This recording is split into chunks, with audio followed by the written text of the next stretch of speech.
Hello everyone, আসসালামু আলাইকুম। Welcome back to my channel. সবাই কেমন আছেন? আল্লাহর অশেষ রহমতে ভালো আছেন? আলহামদুলিল্লাহ, আমরা সপরিবারে ভালো আছি। মাহে রমজানের এই বরকতময় দিনে আপনাদের সবাইকে স্বাগতম আমার আজকের নতুন ব্লগে। রমজান মাসটা আসে আমাদের জন্য অনেক বরকতের মাস।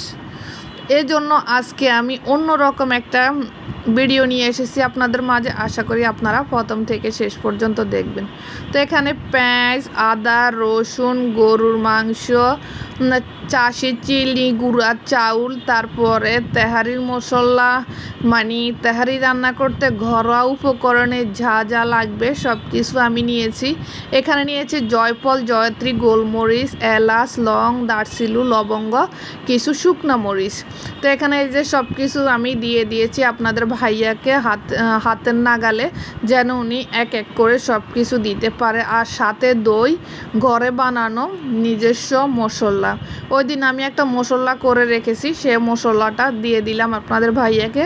একবারে খুব সাধারণ, নিজেরা যেভাবে কম মশলার মধ্যে ঘরে তেহারি রান্না করে খেতে চান, তাহলে আজকের এই ভিডিওটা তাদের জন্য। তো এখানে দেখেন বেশি কিছু না, শুধু বাজার থেকে আনা হয়েছে তেহারির মশলা 2 প্যাকেট। আমি এখানে 2.5 কেজি মাংস আর 2 কেজি চাউল নিয়েছি। আমি আজকে কিছু মানুষকে ইফতার দিব। প্রতিদিন তো ভাজা পোড়া দেওয়া পরে ওই রকম তেহারি, ঢাকার মধ্যে তেহারি, বিরিয়ানি এগুলা বেশি চলে ইফতারিতে। তো ভাবলাম প্রতিদিন যেহেতু ভাজা পোড়া দিই, আজকে অন্যরকম কিছু দিই। আর আমার মা বলছে আল্লাহর ওয়াস্তে কিছু মানুষ খাওয়াবে, তো সেই সুবাদে আমি আজকে এই তেহারির আয়োজনটা করেছি। তো এখানে প্রথম সয়াবিন তেল দিয়েছি কিছু, আর 1/2 কেজি দিয়েছে সরিষার তেল। তেহারির মূল উপকরণ হচ্ছে সরিষার তেল। সরিষার তেল দিয়ে তেহারি করতে হয়। এই তেহারিটা পুরান ঢাকার ঐতিহ্যবাহী বিপ তেহারি বলতে পারেন।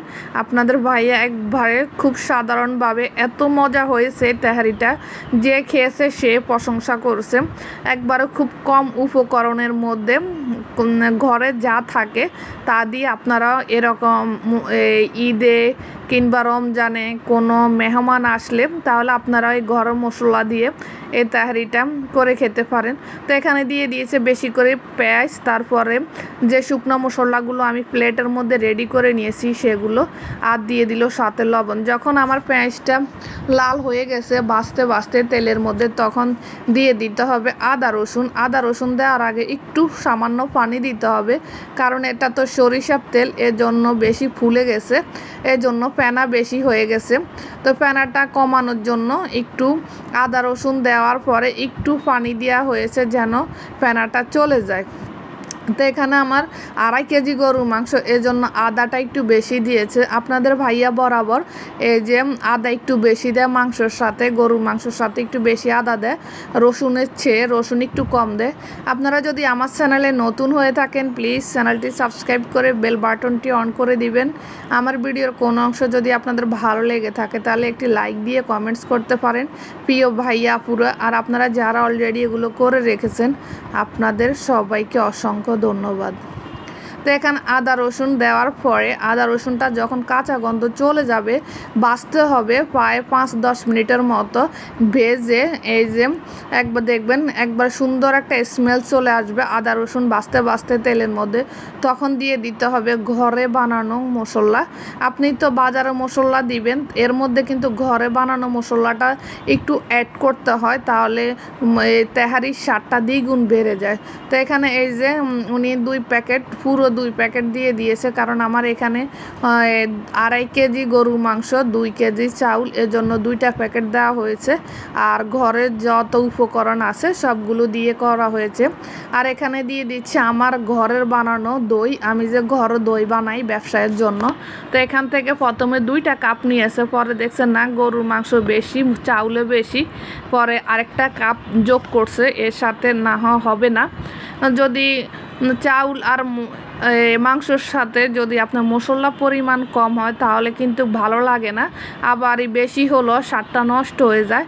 2টা ব্যালেন্স মাথায় রেখে যে কোনো জিনিস রান্না করতে হয়, কাজ করতে হয়। তা আপনাদের ভাইয়া রান্না করছে, যখন দুপুর 2টা, তখন এই যে পাতিলটা চুলার মধ্যে দিয়ে রান্না শুরু করে দিয়েছে। আলহামদুলিল্লাহ আমাদের 3:30টার মধ্যে এই তেহারিটা কমপ্লিট হয়ে গেছে।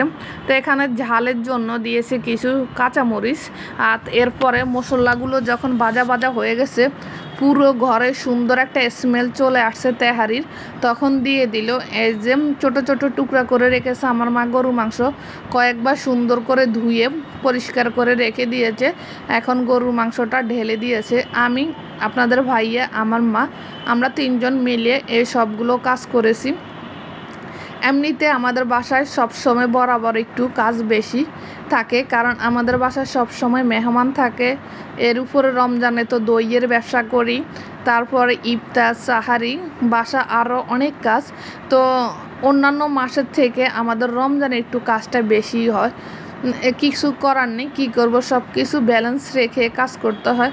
তো এখানে গরু মাংসটা যখন সিদ্ধ হয়ে গেছে, তখন আপনাদের ভাইয়া এই যে চাউলটা দিয়ে দিয়েছে। অনেকে আছে গরুর মাংসটা তুলে ভেজে নেয় মশলার সাথে, এই চাউলটা ওর দিকে একটু ভেজাল বেশি হয়, মানে একটু কষ্ট বেশি হয়। তো আপনাদের ভাইয়া একবার সরাসরি দিয়ে দিয়েছে। আর এখানে দিয়ে দিয়েছে হাফ কেজি ফুটানো, মানে আগের থেকে জাল করা দুধ, লিকুইড দুধ আর আমি পাউডার দুধ একসাথে সুন্দর করে 2-3বার বলক দিয়ে রেখে ঠান্ডা করে নিয়েছি। এখন আপনাদের ভাইয়া একসাথে ঢেলে দিয়েছে আর দিয়ে দিল পরিমাণ মতো পানি। আপনাদের ভাইয়া তেহারি, বিরিয়ানি, খিচুড়ি রান্না করতে কখনো পানি মেপে দেয় না, উনি চোখের আন্দাজে সব কিছু করতে পারে। তো উনি পাশের চুলার মধ্যে গরম পানি রেখেছে, আর এদিকে অল্প করে পানি দিয়ে দেখেছে কতটুকু লাগবে। এখন উনি যে পুরো ঢাকনাটা দিয়ে দমে দিয়ে দিল। ঠিক 30 মিনিট দমে রেখেছে তেহারিটা 30 মিনিট দমে রাখার পরে দেখেন কি সুন্দর ঝরঝরা একটা তেহারি হয়েছে। আমি এখানে 20 জনের জন্য প্যাকেট করছি, আর অল্প একটু খাবার আমরা নিজেরা রেখেছি, কারণ এটা আমি তৈরি করছি মানুষকে দেওয়ার জন্য। তো এখানে দেখেন কি সুন্দর, একটু নিচের তলানিতে লাগেও না, কিংবা একবারে পুরো নরম হয়ে যায়নি, আবার শক্ত না, মানে একবার পারফেক্ট একটা তেহারি হয়েছে। দেখেন রমজানের দিনে করছে এত সুন্দরভাবে, লবণ পারফেক্ট, সব কিছুই পারফেক্ট হয়েছে। আর তারপরে এখানে শসা লেবুও কেটে নিয়েছে আপনাদের ভাইয়া সুন্দরভাবে। এখন আপনাদের ভাইয়াই প্যাকেট করে দিয়ে দিবে। আমরা মেয়েরা যদি এটা করতাম তাহলে আমাদের অনেক সময় লাগতো। এই সবগুলো কাজ আপনাদের ভাইয়ার মাত্র 2 ঘন্টার মধ্যে কমপ্লিট করে ফেলছে। আমি আর মা যতটুকু পেরেছি আমরা সাহায্য করছি, আর বাকিটা উনি করছে। তো এখানে যে আমার মা শসা লেবু দিয়ে দিচ্ছে আর রাবার দিয়ে প্যাকেটগুলো পেঁচিয়ে দিচ্ছে। আর আপনাদের ভাইয়া দ্রুত প্যাকেটগুলো করে উনি দোকানে চলে যাবে, কারণ উনার কাজ আছে বাইরে, উনি 4টার মধ্যে চলে যাবে। তো এই জন্য 2টা থেকে 4টা পর্যন্ত আমাদের সবগুলো কাজ কমপ্লিট হয়ে গেছে। প্যাকেটগুলো করার পরে আমি চলে গেলাম কিচেনে আমার ইফতার রেডি করার জন্য, কারণ ইফতারও তো রেডি করতে হবে, আমার বাসায় মেহমান আছে। তা আমি ইফতারও রেডি করে নিয়েছি, আমি আর আমার মা। তো আজকে এ পর্যন্ত, আল্লাহ হাফেজ, আসসালামু আলাইকুম।